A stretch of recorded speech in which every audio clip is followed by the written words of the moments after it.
Bonjour, aujourd'hui voilà une belle recette de riz avec des légumes. Donc on va commencer avec un riz thaï que j'ai acheté dans un magasin thaï.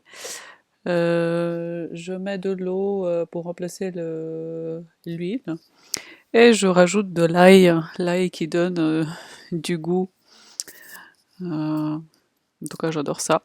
Voilà, je vais mettre 2 tasses, 2 verres de riz, 2,5 il me semble.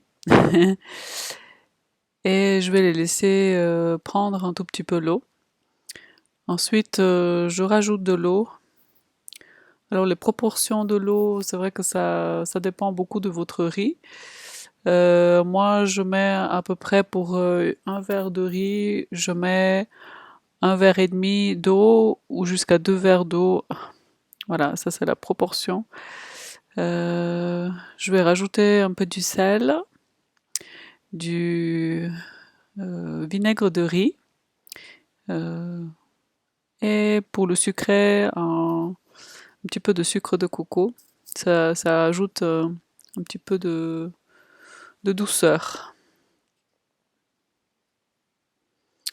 On va laisser prendre le riz. Là, il a déjà cuit quelques minutes.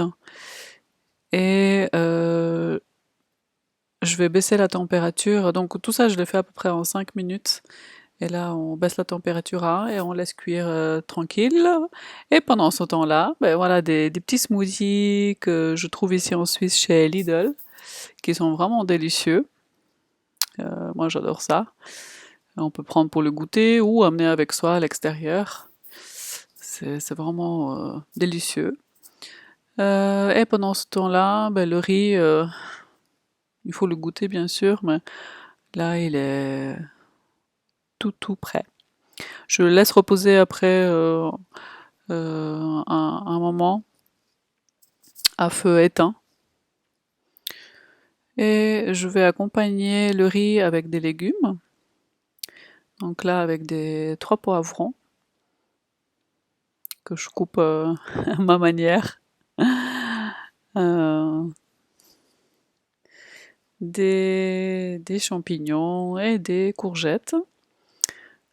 Là, je mets un petit peu d'huile, un petit peu d'ail en pot, si vous n'avez pas d'ail frais, que je laisse cuire quelques instants et je rajoute les champignons. Après, voilà, je préfère rajouter de l'eau que de l'huile. Et le reste des légumes.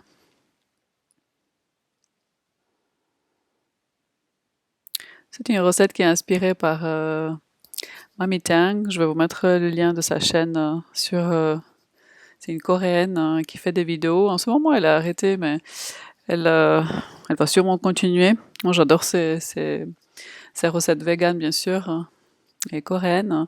Et là, c'est d'elle que j'ai trouvé c'était une pâte de piment que vous trouverez dans un magasin thaï.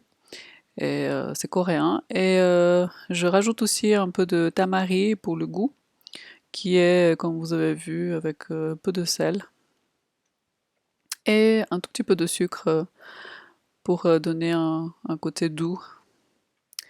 Voilà le résultat final. C'est vraiment un délice. C'est super simple à faire avec une bonne salade verte avec des légumes à l'intérieur, comme les carottes. Et bon appétit. À bientôt. Je vous embrasse.